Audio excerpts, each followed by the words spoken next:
The Hornets have the foundation set in place to go after the next star. Now we just have to figure out when the next trade request is going to be. We'll dissect it today, Locked On Hornets.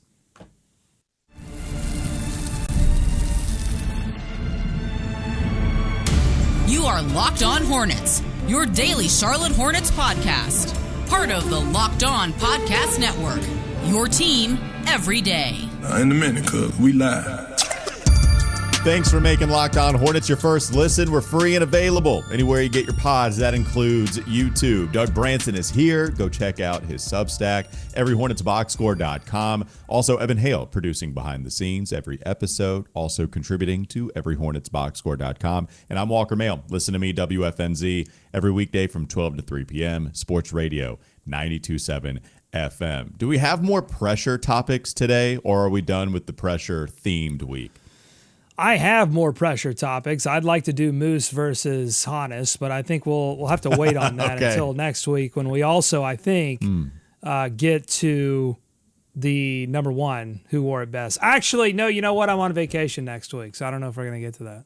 It wasn't even on my mind. That was the ultimate millisecond tease that you just gave me. It wasn't even on my mind. I could have just skipped through the rest of the day not thinking about it, and now it's going to frustrate me. We're getting to it. Pressure pair is what we should call this segment. The pressure pairs. Okay, you have Khan versus Brandon. We had Kobe versus Nas. Now we have Steinbach versus Moussa Diabate. All right, the pressure pairs. That's the next week's segment. Okay. This week, I want to lead off with some of the stars that might next request a trade.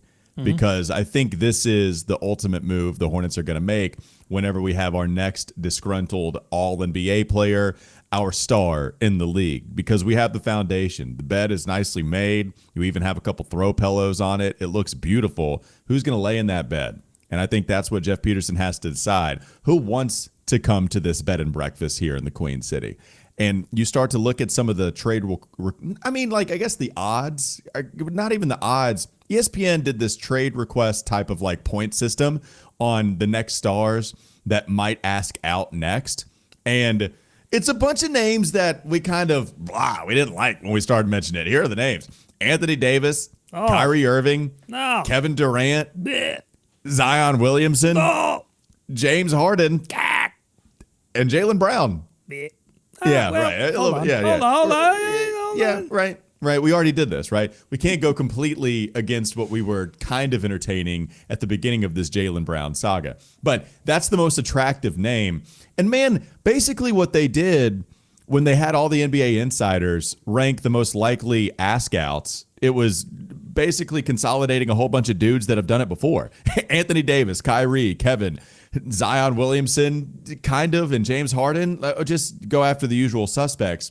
I don't like that list. It's kind of icky. So we're making our own list here, Doug. We are going through all of the NBA teams and trying to figure out if their star player, if one of their two star players might be the next guy out the door. You want to lead us off with the player that you find most intriguing, or if you just want to start us off with a list that you have in full, what you got for the people?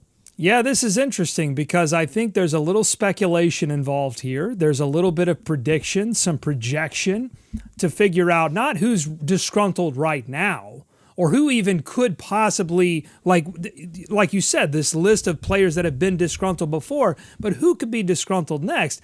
I think you have to start with Nikola Jokic in Denver. I mean, they're not only not putting winning players around him in his prime, but they are actively allowing players like Peyton Watson to go to other teams. And, you got all these reporters as he's playing overseas, just confronting him over and over again. Hey, by the way, Denver just let another player go. How do you feel? And, look, he is someone that has been perfectly fine playing in Denver, has not ever entertained the idea of going to a huge market. So is it out of the realm of possibility that Charlotte could get in there? Yeah, we're talking low odds, but I think you have to start with him. That's a player that I would identify for sure, because you're looking for a couple of things here, right? And the players that I mentioned are going to fall under a couple of categories. Teams that have too many cooks in the kitchen, or teams that are on the verge of completely coming apart at the seams. And it's not necessarily a disgruntled star, but just an opportunity to gobble up a player that might be on that like top players under 25 list.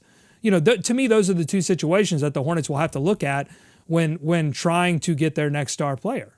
Yeah, and I think he matches, as clear as anyone, the star label, because I don't want to discuss somebody that's kind of a fringe all-star. We already have a couple of those guys right now. We might have 4 with Kobe and Nas, depending on how that rolls out this season, right? So I would say the Utah guys are kind of out of the conversation with this specific combo, right? Lauri Markkanen, I mean, how many times has he reached an all-star game? We're kind of, that doesn't seem like the move to make. Okay, we're all in. Let's give up our assets and let's go all in on Lauri. So what is the line? Do they have to be an all-star level player, or are you looking for an all-NBA level player, that already established all-NBA player? You're looking for the line. I kind of think I have a player for you. I think instead of the Mendoza line, I think it's the Franz line. Okay. I think if you're above Franz, then it's relatively acceptable to go all in with that guy. If you're below the Franz line, then I'm out. What if you're Franz? What if you're on the Franz? What if you are the Franz? See, that's the tough part. That's the tough. Franz is neither above nor below the Franz line. So this is what's tough. I do have the Magic guys here, but I do want to focus on Jokic a little more because he is so far away from the Franz line. It is a dot. It is a Franz dot to him. This is the one that's the most interesting. We already talked about Jamal Murray being one of the more interesting names that the Hornets could use their trade exception for, I believe. Either way, just going after. He wouldn't fit in the trade exception, excuse me. But he was one of the more interesting names during the scuttlebutt of what they might do after LaMelo. That made sense to be the point guard next to Kobe, Khan, Brandon, whatever. Jokic is the guy that did not opt into a contract extension with this squad, right? You look at Jokic, he reaffirmed his desire to extend his contract with Denver, but blah, blah, blah. He plans to wait to sign the deal. Look, it's not nothing. Until you get the deal done, then you got to be a little wee bit scared if you're Denver. And you just brought up Peyton Watson going to Cleveland. I don't know if DeMar DeRozan at this stage in his career is enough to make me feel comfortable that Jokic is coming back. They've not done a ton since they won the championship to say we are going to surround you with enough talent to get back to the NBA Finals. Like, you come to Charlotte, you don't give up Brandon or Khan in that deal. You give up pretty much everything else that could be on the table in a Jokic pursuit. Yeah, man, that's the guy. And that's already kind of been tossed around. It's just a name that everyone has on the radar, even if nobody's warning the village about the volcano erupting yet. It just exists at this point. I agree. Do you have another name? Or do you want me to give you another name? Because I got a couple. My chamber is loaded. I don't know if they're below or above the Franz line, but I've got a couple of names. Yeah, let's hear the names. Well, this one's going to be wild. And it's very much a projection. It's very much a prediction because we've got no indication that this man has been or will be disgruntled. But I'm looking at that second type of team that I was talking about, too many cooks in the kitchen. And I'm looking at the Philadelphia 76ers, and I'm wondering to myself, could Tyrese Maxey eventually become one of these disgruntled stars that says, you know what, I'm just done with Philadelphia. The process is never going to process. They can't get rid of Joel Embiid. He is an anchor weighing this whole ship down. The LeBron thing didn't work out. Jaylen Brown's causing a lot of problems now. They clearly, VJ Edgecombe is clearly the darling now. I am just done with all of this. Get me out of here. Could that be Tyrese Maxey? Again, to me, crazier things have happened. I think Tyrese Maxey definitely above the Franz line. Would be, to me, a perfect player for the Hornets to go after and gobble up if he were to one day become disgruntled. The only thing that would make it hard is I think as soon as Tyrese gets a little frustrated, Philadelphia does whatever he wants them to do. I think. But you're right. I like the name. It's an interesting name. I love throwing it out there. But it would be hard. This is why I totally agree with you under most circumstances. But I think moving Joel, I think, would be extremely difficult. Yeah. Jaylen Brown becomes a more difficult proposition, maybe.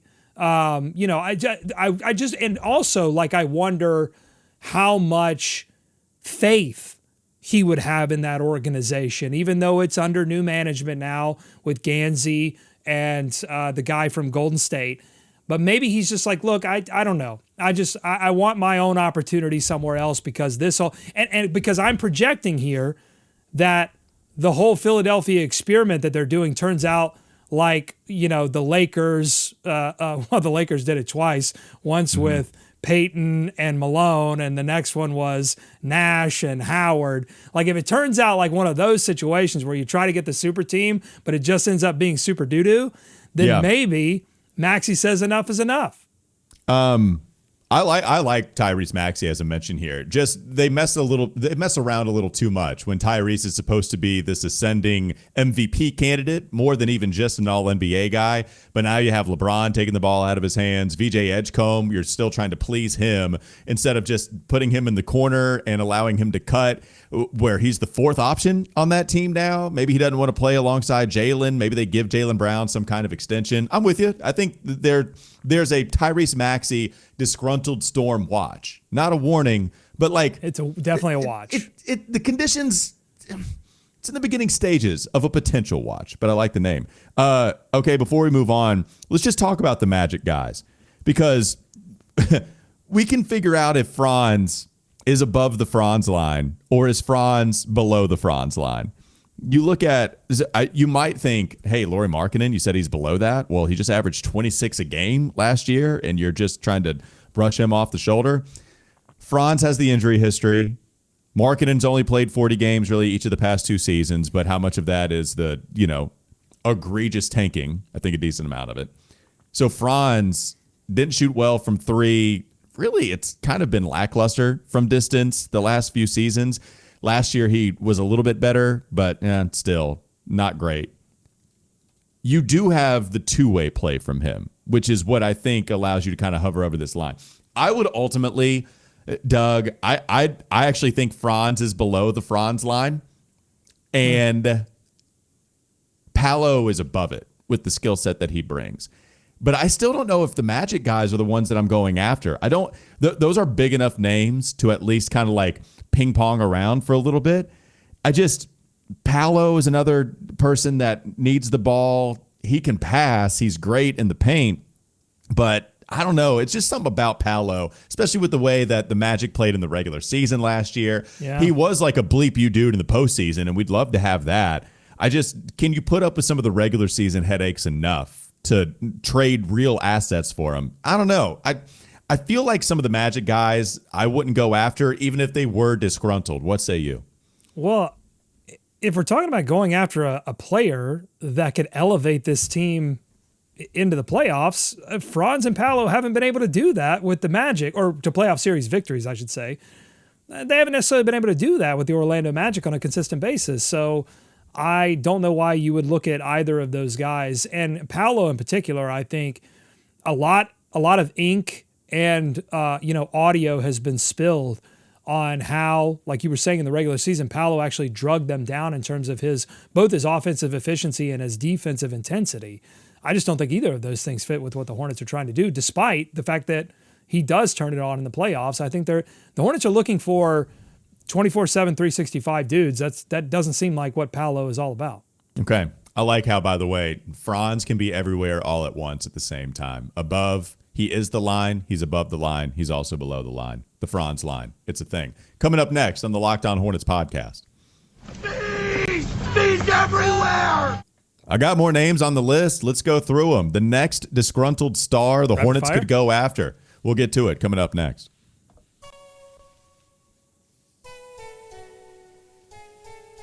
This episode is brought to you by Indeed, and support for today's episode comes from Indeed Sponsored Jobs. When workplace chaos hits and you need the right hire, Indeed Sponsored Jobs helps connect employers with candidates who match specific needs like skills, certifications, and location, so less time gets spent searching and more time gets spent finding the right fit. People are finding quality hires on Indeed right now, and in the minute I've been talking to you, companies like yours have made 27 hires on Indeed, according to Indeed data worldwide.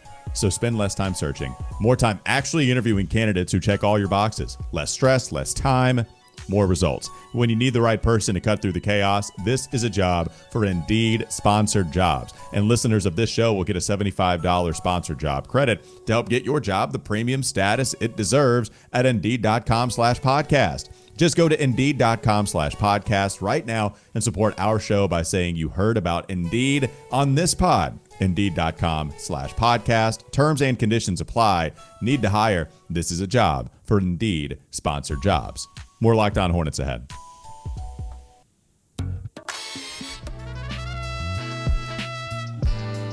More names. More stars. Give me the names. I need them.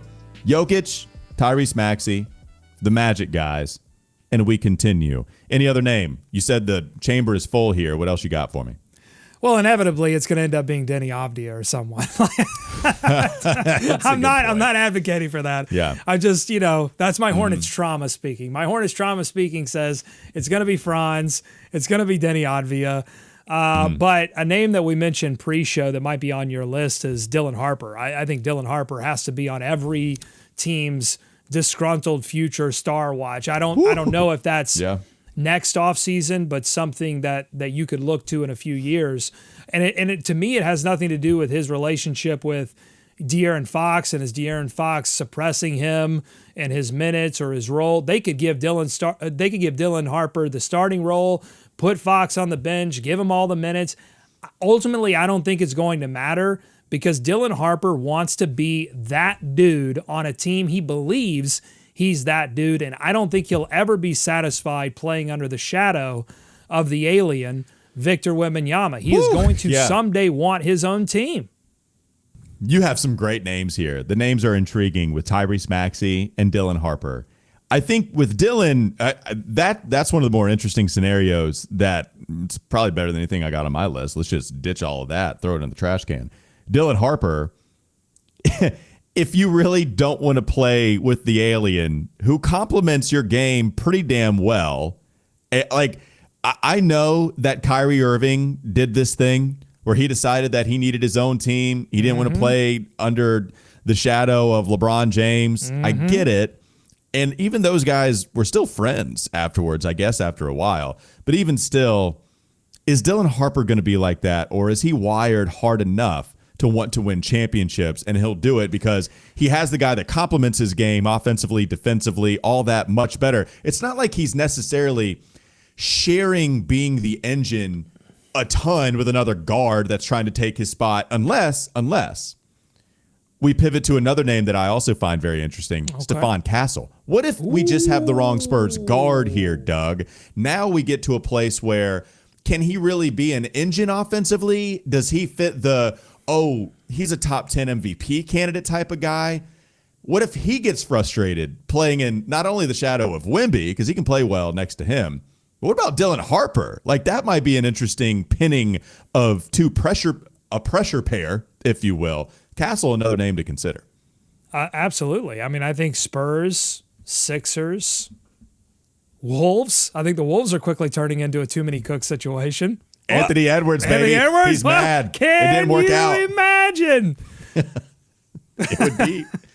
It would work. Oh, my God. It would be okay. Crazy. So, yeah, I totally see it. And the Hornets, I believe that the Hornets very much wanted to draft Stephon Castle during that draft, did not have the opportunity to. And so, I think that he's certainly a guy that would make a lot of sense. And as we're projecting this out too, we're obviously envisioning a scenario where the Charlotte Hornets don't suddenly have that guy already in Knueppel. They don't suddenly have that guy already in Brandon Miller. They're still that person has not revealed themselves to the Charlotte Hornets yet, and they have to go seek out someone on the level of Giannis Antetokounmpo, somebody that you wouldn't mind them coming in with a Dillon Harper-like attitude, being like, I'm that dude, because you know why? Because they've shown that they are that dude. There is no question that they are that dude, and they can carry your team, and no matter who is on it and how dedicated and where you drafted them and whatever. You just, when we were talking about the Giannis situation, it's like, forget Brandon, you have to forget everything when you're talking about a player that can single-handedly lift you not only into the playoffs, but give you a reasonable chance to win a playoff series. Now, Dillon Harper and Stephon Castle, they have not to date shown all of that to me. That evidence, that all of that evidence isn't there. Although Dillon Harper was that guy during the finals. I think he had it. I think both of them were too, man. Castle was a chest pounding mother bleeper, dude. I don't know. They were kind of that guy to me. And all I'm saying is they have to continue to show that. To me, this is a huge year for both of those guys. I'm strangely, even though Maxey hasn't gotten all the way to the levels but Maxey didn't have a Victor Wembanyama who was healthy enough to help get them there. But Maxey hasn't been on those same stages and performed like that on those same stages. But I've seen it enough from Maxey over the course of many games to go, okay, yeah, I'm pretty confident. No matter finals, whatever, he's going to be that dude. I'm close with both of those guys, but I think this season will go a long way to cement that. Yeah, it's more so I need to see it again. It reminds me of this game that we started a long time ago, Who Wore It Best, when discussing if Knueppel has already worn number 7 the best. And really we're discussing as long as he just comes out and does what he did most of last year for the first 10 games this upcoming season, that's all he needs to beat Jeremy Lin. It's the same thing with Stephon Castle and Dillon Harper. If you aren't sold on them quite yet as to being that guy, I think it's going to take 10 games into this upcoming season to be like, all right, yeah, my bad. They're there. Castle missed a bunch of shots in the clincher, but just was nails on some really, really pressure-packed free throws. I love those guys. The other thing real quickly before we leave the Spurs, the timing of it is interesting because you're bringing up Dillon Harper and he's going into his second year in San Antonio. I know. Have you played enough to be disgruntled? Okay. Probably not. So not next season. If you're talking right, but that's kind of interesting with the Hornets having made their bed for a star to lay in it. Is it time now though? And if it's time now, that means Dillon Harper isn't going to be your guy because it's not going to happen fast enough for Dillon. So are you willing to wait and take the chances that you get somebody on that Dillon level after this season is over and done with and we start talking about the timing of it? That's what's interesting to me too. This team has been more than willing to wait. I know they have the trade exception, but that trade exception is not large enough to absorb. Different.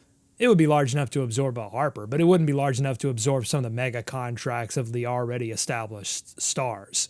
Yeah. So, to me, they could, if they don't see it from Con or Brandon this season, then they may go into the next offseason and go, all right, break glass in case of emergency. Yeah. We got to go find somebody that can anchor this team. It's not Kobe. It's not, it's not Nas. It's not Con. It's not Brandon. We don't have it. We got to go find it. Maybe they do finally, have some urgency. But if they see a little glimmer that, hey, Con's a 2 or Brandon's a 2, then maybe it's like, why don't we give this one more season? Let's see where this unit that worked really well together, in the same way that last season the Hornets could easily have 4 20-point scorers in a single game and win a game. If they show that same thing this season, if some of the things that the front office were sort of projecting in their head when they traded LaMelo Ball and they said, hey, if we had some more depth, Con, Brandon, some of this stuff can come together. If that stuff proves out, then I could very well see them, in this offseason being like, let's see where this thing goes for one more season. And then 2 seasons from now, 2 off seasons from now, we'll start to make our move. I could definitely see that. And then Harper, maybe Amin Thompson if things fall apart in Houston, if they don't reach their goals, you could look at a guy like that. Maybe by then Thompson makes an All-NBA. And so then all of those things start to come together. Maybe that guy doesn't exist right now, but will in 2 seasons. Yeah, part of this is it the star that wants out, or is it the team that wants the quote-unquote star out? And I could see it going, I guess, either way for a man. I don't think Houston would want to get rid of him. But, like, are we going to be that's the whole disgruntled thing. Of course, the team that doesn't want to get rid of him, Fair. they are then forced to get rid of them. Yeah, that's fair. I wonder if you have the Evan Mobley type situation. But even still, like, yeah, probably some time there. But you're right. Rapid fire, because we always stick true to it.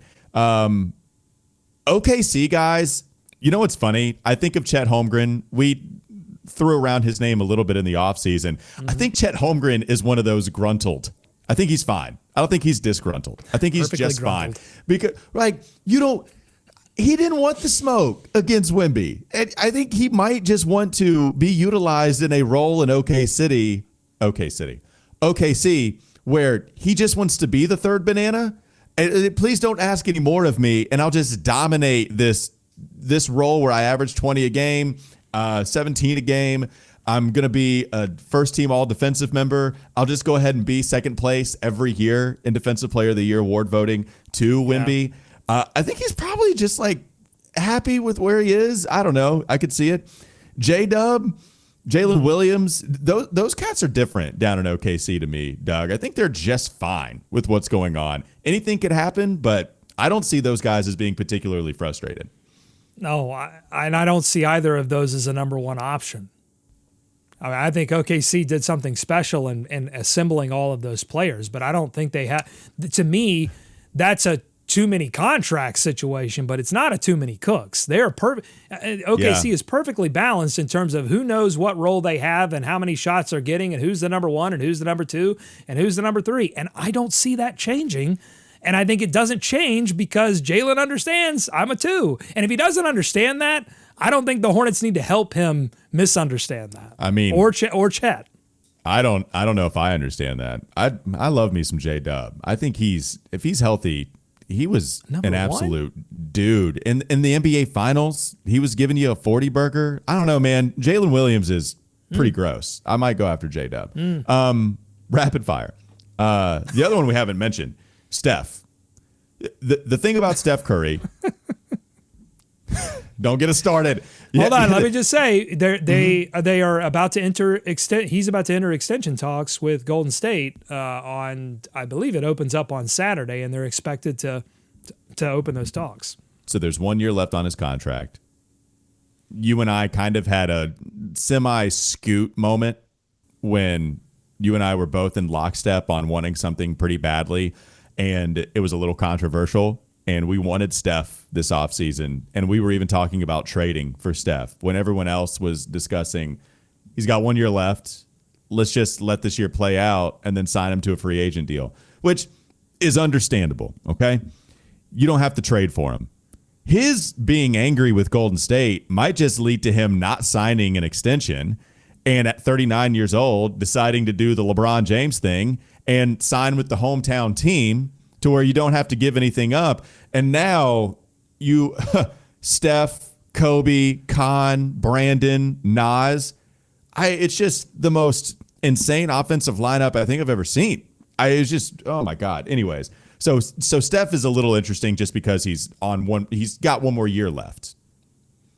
Yeah, no, we've talked about it to death. I agree. I mean, I would love to see it, both like selfishly, emotionally, but also, it makes a lot of basketball sense if they want to accelerate this thing. Now, does it make a lot of sense, in some kind of, 10-year, 15-year vision? Well, of course not. I mean, he's old, but he still has a lot. He proved it last season. He's still got plenty left in the tank to help them win over the next couple of seasons. So, last thing, if we circle back to Jokic, Steph, really Jokic though. Doug, Jokic would be the guy that you could welcome, and you could also keep a lot of the dudes that you deem the most important to your team. Khan and Brandon, easy. Mm-hmm. I think it's relatively understood that they're not looking to get rid of either one of those guys. If you were hell-bent on keeping Nas, then you wouldn't have to have this weird, awkward fit to put somebody on the bench, right? Steph Curry, I don't know if you can start Steph, Kobe, and Khan and Brandon. That just a little bit awkward, right? If you're looking to play those guys a bunch of minutes. That would be true for any of the guards that we just talked about. You got a little bit of a clunky fit depending on who you would trade. I would think Kobe'd probably be going out. So Jokic is the cleanest fit, where you just put him at 5, and then Musa might come off of the bench, or he might go to Denver in that case, whatever. It would be among the cleanest fits, and even if he is clearly a hub, he does help hot potato the basketball with his exceptional passing. You would get like almost this inverted idea of having a point guard, except we just have a point center who is the best passer on our team now and might be in the league, even if we don't have that typical playmaker at the 1 or the 2 or the 3, which is kind of the issue we have without LaMelo, and instead Kobe, Brandon, and Khan. Like, that's the cleanest fit to me, with Jokic being the disgruntled star. Yeah, I mean, at that point, I think you're going to have to examine ways to put more defense around him. You know, that's the challenge that so far Denver has not been able to figure out. So then it's, even if you wanted to keep Khan and Brandon, you may have to sacrifice one to figure out how to put some more, elite perimeter and rim perimeter defense and rim protection around Jokic. Oh boy, man, this has been quite a way to end the week. This fantasy land that we've been living in. We really did. I love it. All right, we got one more segment in fantasy land coming up next on the Locked On Hornets podcast. He's everywhere. We got to get to rank radio. The Hornets have been ranked 7th and 19th in a couple of categories. What categories? We'll tell you last segment. LOH.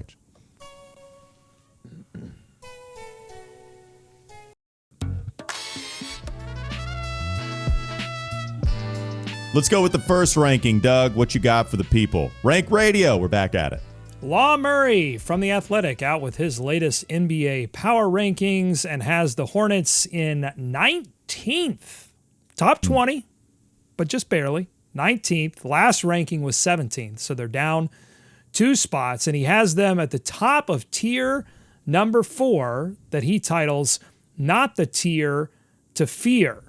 And he writes, depth is not a problem in Charlotte. Kobe White is the new starting point guard. Brandon Miller will get to show he can be at the top of the food chain. The Ball era appeared to have hit its ceiling. Now the Hornets have to show they can carry over the same success they had in the second half of last season without Ball. The Hornets come in just 1 spot over the Golden State Warriors, led by Steph Curry, we should note, and just under the Phoenix Suns at 18, the Portland Trail Blazers at 17, and the Orlando Magic at 16. So I'll answer some of, or I'll give some thoughts on that while also introducing another ranking for the Hornets. With the Hornets, yeah, baby. The Hornets are tied for 7th amidst a point system that is not detailed, but the Hornets are tied for 7th according to ESPN in their Points summer forecast as a part of the biggest potential surprise teams heading into this season. Which teams will make a major leap? Which you wouldn't expect the team that had 44 victories last year and then traded their best player to be one of the teams expected to make a major leap. Yet here the Hornets are with 10 points. They're tied with Portland. I looked. I can't find where the point system is described as to why the Hornets received 10 points here. It's NBA insiders coming together and voting on the biggest teams that could make a major leap. It's Indiana, self-explanatory, having Halliburton back and having Zubats.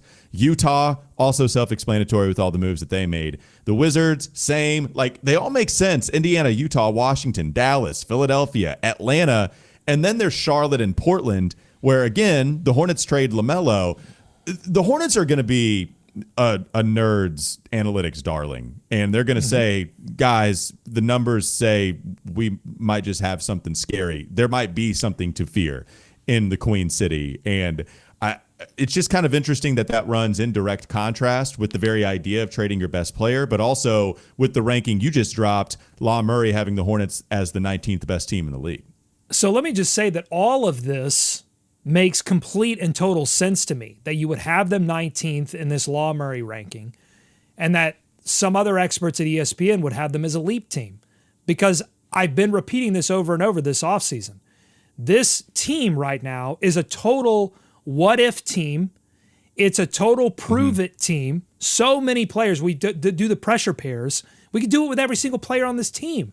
There's pressure for every single player. There's something to prove for every single player on this roster. And I think it's interesting that they are right below the Phoenix Suns, a team that well overperformed their expectations last season because they just brought, had some players, but also brought players that just had that edge, that just wanted it more than the next guy.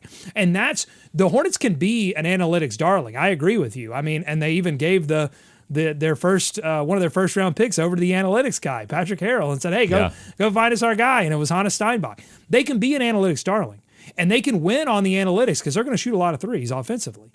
But they ultimately are going to win games because they want it more than the other guys that they're playing. They will win because they are more intense, because they go after more loose balls, because more players on this roster adopt the Musa mentality. That's how they're going to win. Because in years past, they were a little top heavy, didn't have the depth, and they were one injury away from the house of cards falling. Well, that has gone away. But Law Murray's right. They don't have that one player that is an advantage creator. They are going to have to create advantages as a team. And that's where they could either be a leap team or they could severely underperform if everybody forgets how to shoot or there's not enough ball creation to have a functional offense. Like, all of those realities are existing right now at the same time. It's really, instead of Murphy's Law, Murray's Law in their 19th place ranking. Anything that can Nice. go wrong will go wrong for Charlotte, and that's why they're outside of the playoffs looking in. If he's not doing a Murray's Law write-up or column, then I don't know what he's doing. The other thing I think to note here, he has them in this tier of teams not to fear, and I get that because no LaMelo Ball. That was the player that you feared. That player will have to reveal himself or not. Is it going to be Kobe? Is it going to be Khan? Is it going to be Brandon? I mean, I think Brandon's the leader in the clubhouse to be the guy that the other team has to completely adjust their defense around. But I would put them in a tier with the Phoenix Suns, with the Portland Trailblazers, and maybe even the Orlando Magic. And that tier would be like, I don't know what to do with this roster. Like, on paper, like, I don't know that any of this makes sense. Charles Lee and this roster will have to make it make sense. So many new additions, so many guys with new roles, so many guys with so much to prove. This is going to have to make sense somehow, and that's up to Charles Lee and the rest of that staff to figure out how it's going to make sense. I cannot be more excited for training camp and preseason. I think I'm more excited for this one than I have been in a very long time because I don't know what this roster means. Yeah, they're all great points. Last question. Is Nick Richards hiding his jump shot in a bushel in South Beach? With him signing a contract with the Miami Heat, do you think he's going to finally start to shoot some threes? Well, they've been looking for shooters. Okay, they added one in Clay. Now they add Nick Richards. I don't think that's a coincidence, folks. I think you're going to see sharpshooting Nick Richards for the Miami Heat. Congratulations, Miami. Welcome back. Welcome back to the Eastern Conference. That'll do it for Locked On Hornets. Thanks for making us your first listen. We're free. We're available anywhere you get your pods. That includes YouTube. Doug Branson, go check out the Substack, everyhornetsboxscore.com. Evan Hale producing every episode. Also contributing to EHB. And I'm Walker Mail. Listen to me, Sports Radio 92.7 WFNZ, every weekday from 12 to 3 p.m. That'll do it. Have a great weekend, folks. We'll be back with you next week. See ya.